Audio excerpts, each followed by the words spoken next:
Hello students, welcome back to knowledge garden. આજે આપણે ધોરણ 10 પ્રકરણ 7 યામ ભૂમિતિ. યામ ભૂમિતિમાં આપણે કાલે અંતરસૂત્ર જોયા હતા. આજે પણ થોડાક અંતરસૂત્ર અને વિભાજનના દાખલા જોશું અને વિડીયોને અંતે પ્રકરણ 7ના મોસ્ટ આઈએમપી દાખલાઓ આપીશ, જે તમે ટીક કરી લેજો અને એમાંથી જ બોર્ડ 2025માં તમને ઘણું બધું પૂછાશે. તો ચાલો શરૂ કરીએ આજનો વિડીયો. તો સૌથી પહેલા એક સાવ સિમ્પલ દાખલો છે. કૌંસમાં a અને b અને બીજા કૌંસમાં -a અને -b બંને વચ્ચેનો અંતર શોધવાનો છે. 2 માર્ક્સમાં આવો દાખલો પૂછે. જ્યારે કૌંસનું નામ ના આપ્યું હોય ત્યારે તમારે ફૈબા બની જવાનું. તો a નું નામ આપો ab અને -a અને -b નું નામ આપો b. એટલે કે આ a અને b છે કૌંસ, એ બિંદુ a છે અને આ બિંદુ b છે. એટલે આપણે બિંદુ a અને બિંદુ b વચ્ચેનું અંતર શોધવાનું છે. હવે તો તમને બધાને અંતરનું સૂત્ર યાદ રહી જ ગયો હશે કે ab નો વર્ગ બરાબર x1 - x2 આખા કૌંસનો વર્ગ વત્તા y1 - y2 આખા કૌંસનો વર્ગ. x1 પહેલી રકમ x હોય, બીજી રકમ y હોય. એટલે કે અહીંયા કને આપણો x1 આ થશે અને આ થશે x2. આ b છે એ થશે આપણો y1 અને આ -b છે એ શું થશે y2 થશે. તમે અહીંયા સાઈડમાં લખી પણ શકો છો કે x1 બરાબર a, x2 બરાબર -a, y1 એટલે b ને y2 બરાબર -b. પરીક્ષામાં એવી રીતે લખી શકો. હવે x1 ની જગ્યાએ એની વેલ્યુ મૂકી દો a -x2. x2 એટલે -a છે, એટલે એક તો આ સૂત્રના માઇનસ ને આ બીજા માઇનસ આખા કૌંસનો વર્ગ. પછી y1 એટલે b y2 એટલે -b. માઇનસ માઇનસ પ્લસ, અહીંયા પણ માઇનસ પ્લસ, એટલે કે એક વખત a ને એક વખત a એટલે 2 વખત a નો વર્ગ. એવી જ રીતે 2 વખત b નો વર્ગ. 2 નો વર્ગ 4 a નો વર્ગ વત્તા 2 નો વર્ગ 4 b નો વર્ગ. હવે આ બધું શેના બરાબર આવે છે? ab વર્ગ બરાબર આવે છે. બંને બાજુ 4 4 છે તો આપણે 4 કોમન કાઢી નાખ્યા, સામાન્ય કાઢી નાખ્યા. 4 સામાન્ય કાઢવું એટલે a વર્ગ વત્તા b વર્ગ. એટલે જુઓ 4a વર્ગ થઈ ગયો, 4b વર્ગ થઈ ગયો. અહીંયાથી વર્ગ કાઢવો હોય તો આ વર્ગમૂળમાં આવી જાય. એટલે કે અહીંયાથી મેં વર્ગ કાઢી નાખ્યો તો આખી રકમ શેમાં આવી ગઈ? વર્ગમૂળમાં. 4 નો વર્ગમૂળ શું નીકળે? 2. અને આ a વર્ગ વત્તા b વર્ગનો કાંઈ વર્ગમૂળ ન નીકળે એટલે એ કૌંસમાં. તો આ થઈ ગયો તમારો આન્સર. એવો જ બીજો એક મોસ્ટ આઈએમપી દાખલો. બિંદુ XY એ બિંદુ 3 6 અને -3 4 થી સમાન અંતરે હોય તો x અને y વચ્ચેનો સંબંધ ચકાસો. તો આપણે બધા બિંદુને એકવાર નામ આપી દેવાના. ધારો કે આ બિંદુ છે એનું નામ આપણે આપ્યું p, આનું નામ આપ્યું a, આનું નામ આપ્યું b. હવે આપણે કેવી રીતે વાંચશું? આવી રીતે વાંચવાનું. બિંદુ p એ બિંદુ a અને b થી સમાન અંતરે છે. એટલે કે બિંદુ p, આ આપણો બિંદુ p, એ બિંદુ a અને બિંદુ b બંનેથી કેવા અંતરે છે? સમાન અંતરે છે. એટલે p થી a નું અંતર અને p થી b નું અંતર સરખું છે. જો અંતર સરખું તો અંતરના વર્ગ પણ કેવા હોય? સરખા હોય. હવે p એ વર્ગ તો આપણે હમણાં જ જોયો કે અહીંયા ab વર્ગ હતો તો અંતરનો સૂત્ર જે આવતો હતો તો અહીંયા p થી a ના અંતરનો સૂત્ર શું આવે? x1 - x2 આખા કૌંસનો વર્ગ વત્તા y1 - y2 આખા કૌંસનો વર્ગ. p થી b નું અંતર તો એ સૂત્ર તો એને જ લાગુ પડશે. હવે આપણને એના જે યામ આપ્યા છે એની અંદર તમે ખાસ કરીને જોશો તો p ના યામ x અને y છે, a ના યામ બધા આપી દીધા છે, b ના યામ આપી દીધા છે ને આપણે કીધું છે x અને y વચ્ચેનો સંબંધ ચકાસો. તો આપણે જેમ કિંમત મૂકીએ છીએ એમ પહેલા આપણે કિંમત મૂકી દેવાની કે ભાઈ x1 એટલે જો હવે અહીંયા p થી a ની વાત થાય છે ને તો આપણે આ b ભાઈને તો જોવાનો જ નહીં, માત્ર આપણે p અને a ને જ જોવાનો. તો p અને a એટલે આ x1 આ x2 એટલે x - 3 નો વર્ગ, આ y1 અને આ y2 એટલે કે y - 6 નો વર્ગ. y1 ની જગ્યાએ y અને y2 ની જગ્યાએ 6 આખા કૌંસનો વર્ગ. હવે p થી b ની વાત કરીએ છીએ ત્યારે આ a ને નહીં જોવાનો. p અને b એટલે આ x1 અને આ x2 એટલે x - -3 વત્તા y1 એટલે y અને y2 એટલે 4 આખા કૌંસનો વર્ગ. હવે જો કૌંસની બારે વર્ગ છે એટલે હવે કાજલબેન કહે છે મને ગીત તો આવડી ગયું, બરોબર. પહેલાનો વર્ગ, છેલ્લાનો વર્ગ, વચમાં નિયમ ના 2 એને ગુણ્યા પહેલો પદ ગુણ્યા બીજો પદ એટલે 6x. અને માઇનસ હોય તો પહેલી નિશાની માઇનસ ને બીજી પ્લસ. સેમ મેથડ અહીંયા પહેલાનો વર્ગ, છેલ્લાનો વર્ગ, નિયમના 2 એને ગુણ્યા પહેલો પદ એને ગુણ્યા બીજો પદ 6 દુ 12 y. પછી અહીંયા જોઈએ તો x માઇનસ માઇનસ શું થઈ જાય, પ્લસ થઈ જશે. પેન બદલાવી લઈએ. x માઇનસ માઇનસ શું થઈ ગયા, પ્લસ થઈ ગયા. માઇનસ માઇનસ પ્લસ ને એનો વર્ગ. તો વરી એ જ મેથડ, પેલે પેલાનો વર્ગ છેલ્લે છેલ્લાનો વર્ગ બંનેનો બેવડો ગુણાકાર. ને અહીંયા પણ પેલે પેલાનો વર્ગ છેલ્લે છેલ્લાનો વર્ગ બંનેનો બેવડો ગુણાકાર. બરાબરની બંને બાજુ સરખું સરખું હોય ઉડાડી નાખો.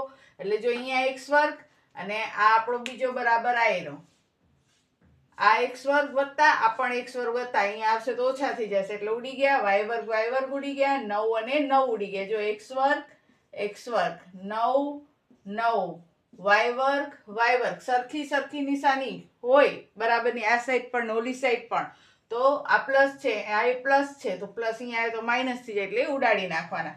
હવે રહ્યો શું, માઇનસ 6x. હવે અહીંયાથી x વાળો પકડો, પ્લસ 6x છે બરાબર ને આ સાઈડ આવે તો એ શું થઈ જાય, માઇનસ 6x. પછી અહીંયા રહ્યો માઇનસ 12y, અહીંયાથી માઇનસ 8y અહીંયા આવે તો પ્લસ 8y. પછી આ 16 અહીંયા જ છે, આ પ્લસ 36 અહીંયા આવે તો માઇનસ 36 એટલે xy વાળા એક બાજુ, xy વગરના બરાબરની બીજી બાજુ કરી નાખ્યા. ઓછા 6 અને ઓછા 6 બંને નિશાની માઇનસ હોય તો કરાય સરવાળો, નિશાની રખાય માઇનસની એટલે માઇનસ 12x. ઓછા 12 માંથી વત્તા 8 જાય. જો એક માઇનસ ને એક પ્લસ હોય ને તો બાદબાકી જ કરી નાખવાની. જુદી જુદી નિશાની એટલે બાદબાકી કરી મોટા પદની નિશાની કરવાની. 12 માંથી 8 જાય તો 4 ને મોટો પદ 12 એટલે માઇનસ 4y. અહીંયા જુદી જુદી નિશાની છે પ્લસ માઇનસ તો બાદબાકી કરી અને મોટા પદની નિશાની. હવે અહીંયા જોશો તો 4 ના પાડામાં 4 પણ આવે છે, 12 પણ આવે છે અને 20 પણ આવે છે. તો અહીંયા અમે 4 શું કરી નાખ્યા, 12 કાઢી નાખ્યા. 4 તેરી 12, 4 ગુણ્યા y 4y, 4 પચ્ચા 20. આના માટે આપણને પાડા આવડવા જોઈએ. હવે તમે ખાલી એટલું લખો તો આ xy વચ્ચેનો સંબંધ જ દેખાડે છે. આગળ કરવો હોય તો આ બધી નિશાની બદલાવી નાખો. માઇનસ છે એ પ્લસ કરો, માઇનસ છે તો પ્લસ કરો ને માઇનસ છે તો પ્લસ કરો.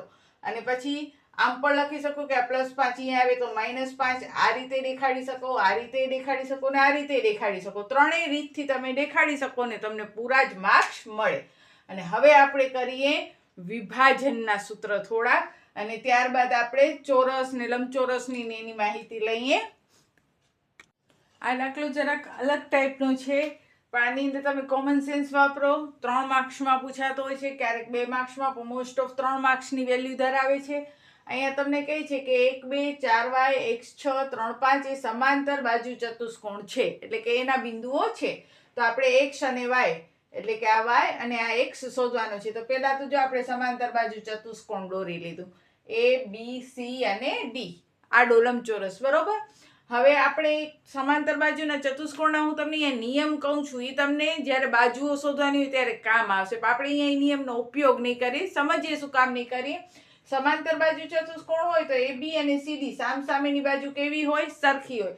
ધારો કે આનો અંતર આપી દીધો હોય, આના બધા માપ આપી દીધા હોય, આનો એક માપ શોધવાનો હોય. ધારો કે અહીંયા કને y બરાબર તમને 3 આપી દીધા હોય તો 1 2 4 3 અને અહીંયા 3 5 ને 1 શોધવાનું હોય તો આ બેના અંતર કેવા હોય, સરખા હોય. તો આનું અંતર બરાબર આનું અંતર કરીને અંતર સૂત્રથી તમે શોધી શકો છો. એવી જ રીતે BC અને AD પણ સામસામેની બાજુ થઈ તો એ પણ સરખા હોય. તો એ રીતે કરી શકો છો. પણ ઘણીવાર એ રીતે કરવામાં દાખલો ઘણો લેન્ધી થઈ જતો હોય, ઘણો મોટો થઈ જતો હોય. તો આની પણ એક શોર્ટકટ મેથડ છે. કઈ મેથડ છે તો આપણને ખબર હોવી જોઈએ કે ભાઈ સમાંતર બાજુ ચતુષ્કોણની અંદર આ વિકર્ણ હોય છે અને વિકર્ણ જે હોય છે ને એ વિકર્ણનો મધ્ય બિંદુ એક જ હોય છે, વન એન્ડ ઓનલી કોમન, અને એનું નામ છે M, બરોબર. જો અહીંયા જોશો તો AC નો મધ્ય બિંદુ M થશે, BD નો મધ્ય બિંદુ પણ M થશે. તો આપણે આ M ની મદદ લઈ શકીએ છીએ અને દાખલો શોર્ટકટ થી કરી શકીએ છીએ. જો અહીંયા AC વિકર્ણનો મધ્ય બિંદુ M છે. પહેલા મેં આ AC થી સ્ટાર્ટ કર્યો. જરૂરી નથી કે મેં AC થી કર્યો તમે AC થી જ કરો. તમને એમ થાય કે મને BD થી સ્ટાર્ટ કરવું છે તો એનાથી પણ કરી શકો છો. તો AC વિકર્ણનો મધ્ય બિંદુ કયો છે, M છે. હવે મધ્ય બિંદુના સૂત્ર જોઈએ તો મધ્ય બિંદુના તો સાવ સિમ્પલ સૂત્ર છે. મધ્ય બિંદુ M નો એક યામ, તો મધ્ય બિંદુનો યામ હોય તો x1 + x2 છેદમાં 2, y યામ હોય તો y1 + y2 છેદમાં 2. સો સિમ્પલ. x1 + x2 ભાગ્યા 2, y1 + y2 ભાગ્યા 2. તો આ મધ્ય બિંદુનો x યામ અને y યામ. હવે પ્રશ્ન થાય x1 x2 ક્યાં લેવા, તો આપણે કેનો મધ્ય બિંદુ લીધું છે, AC નો. તો આપણે A અને C માં જોવાનું, આ x1 આ x2 આ y1 આ y2. તો બસ કિંમત મૂકી દીધી. x1 એટલે કેટલા છે 1, x2 એટલે કેટલા છે x ભાગ્યા 2. હવે એક્સિયામ તો આપણને મધ્ય બિંદુનો m નો ખબર છે નહીં, એટલે એ એક્સિયામ તો એમ રાખી અને એને પરિણામ 1 આપી દેશું. હવે એનો y-યામ શોધીએ, તો y1 વત્તા y2 જો AC નો શોધીએ છે એટલે A અને C માં જ આપણે ફોકસ કરવાનો. y1 y2 એટલે કે 2 વત્તા 6 ભાગ્યા 2. 6 ને 2 8 ભાગ્યા 2 એટલે y-યામ કેટલા મળ્યા આપણને 4 મળી ગયા. અહીંયા આપણે લખી નાખીએ કે ભાઈ આનો y-યામ કયો છે 4 છે. એ પરિણામ 2 આપ્યો. હવે AC માં આપણે કરી લીધું. હવે શેનું કરશું, BD નું કરશું કે BD નો મધ્ય બિંદુ પણ કયો છે m જ છે. તો m નો એક્સ્યામ અને y-યામ તો સૂત્ર તો ઈ જ આવે, x1 વત્તા x2 ભાગ્યા 2 y1 વત્તા y2 ભાગ્યા 2. હવે m નો એક્સ્યામ તો તો જુઓ આ 4 b અને d માં જોવાનું, 4 વત્તા 3 ભાગ્યા 2. 4 ને 3 7 ભાગ્યા 2. તો એક્સ્યામ કયો મળ્યો 7/2. હવે એવી જ રીતે m નો y-યામ તો y વત્તા 5 ભાગ્યા 2. તો એનો તો કઈ સાદું રૂપ આપશે ને એટલે એમને રાખવાનું, પરિણામ 4. હવે તમે જોશો ને તો આ મધ્ય બિંદુ m નો જ એક્સ્યામ છે ને આ પણ શું છે m નો જ એક્સ્યામ છે.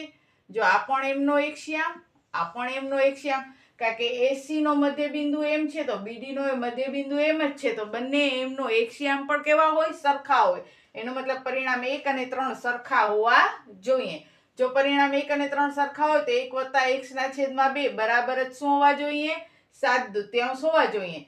છેદ બંનેના સરખા છે, બરાબરની બંને બાજુ, તો કાઢી નાખ્યા એટલે 1 વત્તા x બરાબર 7 વત્તા 1 અહીંયા આવે તો ઓછા 1, 7 માંથી 1 જાય તો x બરાબર કેટલા વધે 6. અહીંયા 2 છેદમાં સરખા છે અને વચ્ચે બરાબર છે એટલે 2 કાઢી નાખીએ, 1 વત્તા x બરાબર 7 વત્તા 1 આ સાઈડ આવે તો ઓછા 1 થઈ જાય એટલે x બરાબર કેટલા આવશે 6. જેમ m નો એક્સ્યામ ને આ પણ m નો એક્સ્યામ હતો એવી જ રીતે આ m નો y-યામ છે ને આ પણ m નો શું છે y-યામ જ છે. તો y-યામ પણ કેવા હોય, સરખા હોય. એટલે કે પરિણામ 2 અને 4 પણ કેવા હોય, સરખા હોય. એટલે કે 4 બરાબર y વત્તા 5/2. 4 બરાબર y વત્તા 5/2. કારણ કે આ એ y-યામ છે અને m નો જ છે ને આ એ m નો જ y-યામ છે. તો y-યામ તો m ના સરખા હોય કારણ કે બિંદુ m તો એક જ છે આપણા કને. તો હવે એ બે સરખા કરીએ આપણે. તો 4 બરાબર y વત્તા 5/2. આ બે ભાગાકારમાં, અહીંયા આવે તો ગુણાકારમાં એટલે y વત્તા 5. હવે વત્તા 5 આ સાઈડ આવે તો ઓછા 5. 8 માંથી 5 જાય તો y બરાબર 3. એટલે આપણને x અને y ની વેલ્યુ મળી ગઈ. કઈ મળી 6 અને 3, જે આપણને દાખલામાં પૂછ્યું હતું. મોસ્ટ IMP દાખલો છે આ. હવે આગળ આપણે થોડાક સમાંતર બાજુ ચતુષ્કોણના નિયમો જોઈએ કે કયા કયા નિયમો છે એ આપણે અંતરસૂત્રમાં વાપરી શકીએ અને એના આધારે તમને દાખલા પણ 3 માર્ક્સમાં પૂછાતા હોય છે.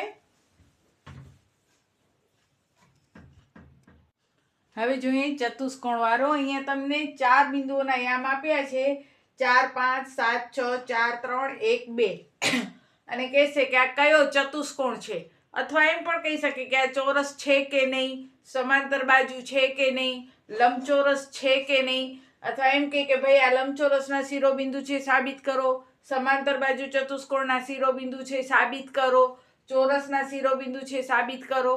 તો કેવી રીતે સાબિત કરશું, તો જ્યારે પણ તમને કોઈ ચતુષ્કોણની વાત આપે અને તમને સાબિત કરવાનું કે અથવા કયા પ્રકારનો ચતુષ્કોણ છે એમ કરવાનું કે ત્યારે તમારે 6 વખત અંતરસૂત્રનો ઉપયોગ કરવો પડશે. અને 6 વખતનો અંતરસૂત્રનો ઉપયોગ એટલે કે 3 થી 4 માર્ક્સની વેલ્યુ એની થઈ જતી હોય છે. હવે જોઈએ તમને 4 યામ આપી દીધા છે એટલે આપણે 4 બિંદુ લઈ લઈશું. ધારો કે આનું નામ A, આનું નામ B, આનું નામ C અને આનું નામ D. એ ચતુષ્કોણ છે. હવે મારે એ જોવું છે કે ભાઈ આ કયો ચતુષ્કોણ છે. મને આમાં ઘણી રીતે પ્રશ્ન પૂછી શકે. એમ પણ પૂછી શકે કે આ 4 બિંદુઓ છે એ સમાંતર બાજુ ચતુષ્કોણ છે સાબિત કરો, અથવા એમ પણ પૂછી શકે કે આ 4 બિંદુ છે એ કયો ચતુષ્કોણ છે બતાવો. તો હું શું કરીશ, પેલા મેં ચતુષ્કોણ દોરી લીધો, કયો છે મને ખબર નથી. હવે A એટલે 4 અને 5, B એટલે 7 અને 6, C એટલે 4 અને 3, D એટલે 1 અને 2 સોરી. હવે અહીંયા કને તમને 4 બિંદુઓના યામ આપી દીધેલા છે, કોઈ ખૂટતું નથી. આપણે તો સાબિત કરવાનું છે કે ભાઈ કયો ચતુષ્કોણ છે. તો તમારે સૌથી પહેલા A થી B નું અંતર શોધવાનું, પછી B થી C નું અંતર શોધવાનું, પછી C થી D નું અંતર શોધવાનું, પછી D થી A નું અંતર શોધવાનું. 4 બાજુઓ થઈ. A થી B 1, B થી C 2, C થી D 3, D થી A 4. 4 બાજુઓના માપ, પછી AC અને BD પણ શોધવાના, બે વિકર્ણના માપ શોધવાના.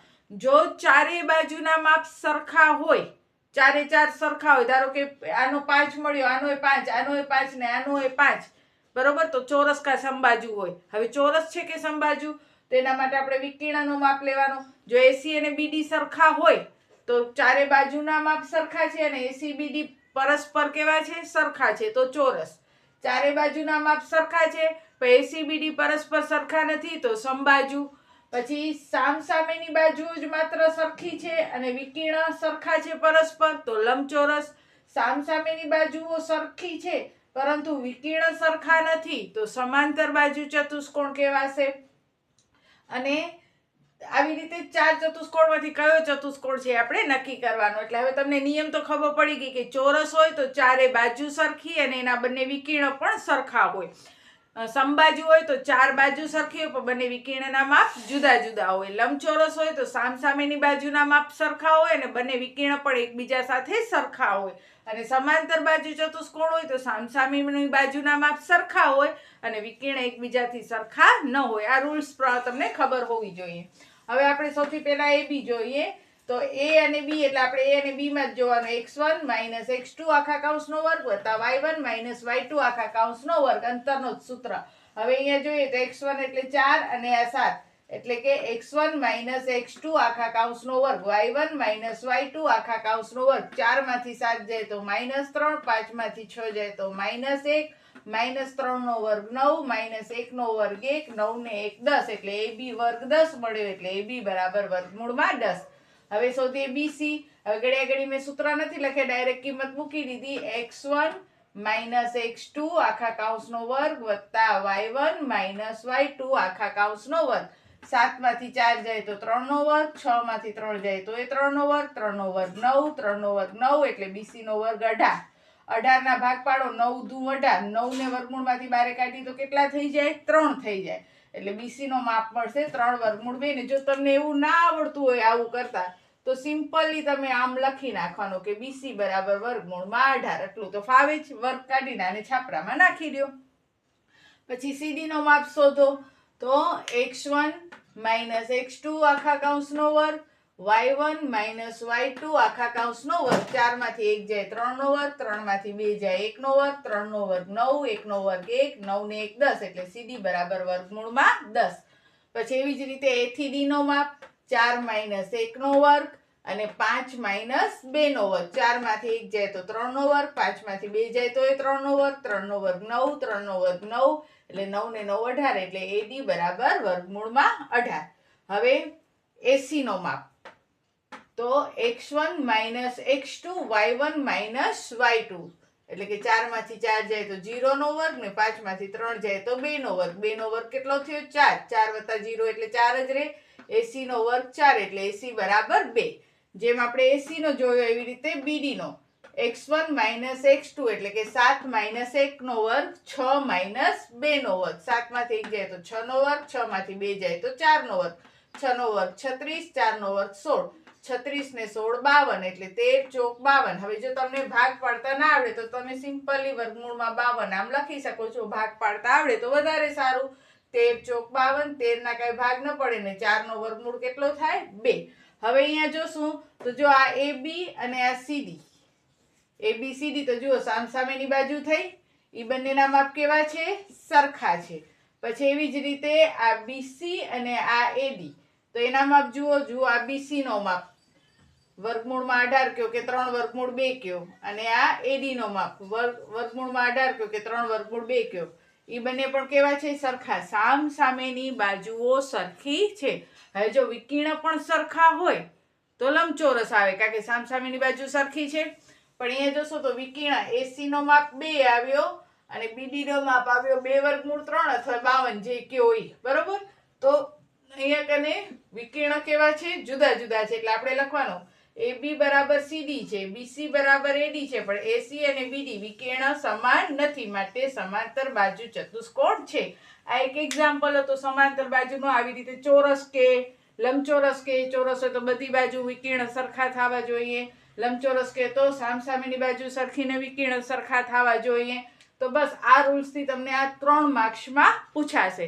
ને હવે આપણા રહી ગયા માત્ર વિભાજનના દાખલા, એટલે આ ચેપ્ટરના બધા જ IMP થઈ ગયા.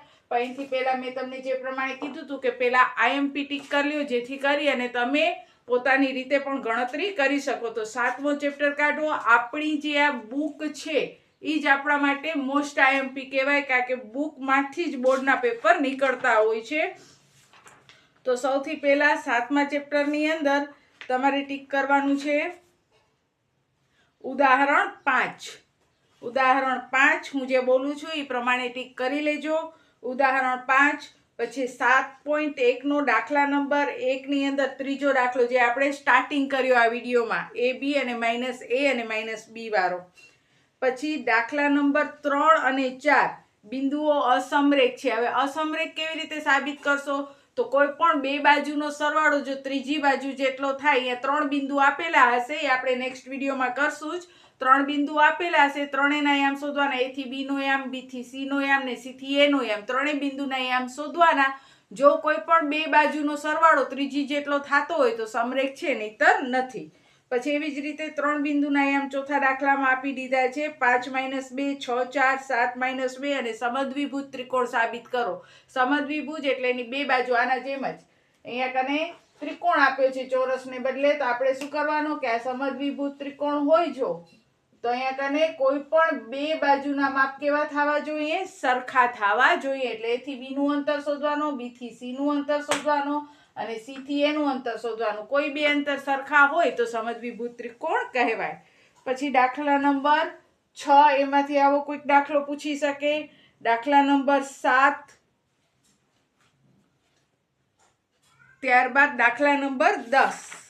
આ બધા ઇમ્પોર્ટન્ટ છે, કરાવું છું ને બહુ ઓછા કરાવું છું, જેથી કરીને તમે પ્રેક્ટિસ કરી શકો. પછી ઉદાહરણ 7, ઉદાહરણમાંથી બોર્ડના પેપર ઘણા બધા પૂછાતા હોય છે. ઉદાહરણના દાખલા બોર્ડના પેપરમાં. ઉદાહરણ 8, 9 ને 10. ઉદાહરણ 8, 9 ને 10. પછી 7.2 એની અંદર દાખલા નંબર 2. આ બધા દાખલા આપણે નેક્સ્ટ વિડીયોમાં ગણશું જ. દાખલા નંબર 2 પછી દાખલા નંબર 7 AB વર્તુળનો વ્યાસ છે તે, અને દાખલા નંબર 8, દાખલા નંબર 10. અને ઘણી વાર તમને દાખલા નંબર 3 આકૃતિવાળા દાખલા બહુ ઇનકેસ પૂછાય છે, પણ ક્યારેક પૂછાતા હોય છે. તો બસ આટલા દાખલા તમે કરો આ ચેપ્ટરમાંથી તો 100% તમને B અને C બંનેના આન્સર આવડશે. B ની અંદર પણ 2 દાખલા હશે, C ની અંદર પણ 2 દાખલા હશે, બંને આવડી જશે. હજી નેક્સ્ટ વિડીયોમાં આપણે વિભાજનના આ બધા જે દાખલા ટીક કરાવ્યા છે એ કરશું, એટલે તમને બરોબર ખ્યાલ આવે. તમે પોતાની રીતે પ્રેક્ટિસ કરો, કારણ કે ગણિતની અંદર પ્રેક્ટિસ ખૂબ જ જરૂરી છે. અને તમારી સાથે ભણતા જેટલા પણ તમારા વિદ્યાર્થી છે, તમારા મિત્રો છે, એને વિડીયો શેર કરો, જેથી કરી ફ્રી શિક્ષાનો લાભ બધા જ વિદ્યાર્થીઓને મળે. તો બસ આજના વિડીયોમાં આટલું જ. ત્યાં સુધી બધાને જય હિન્દ, જય ભારત. સૌ ભણે, સૌ આગળ વધે. બાય.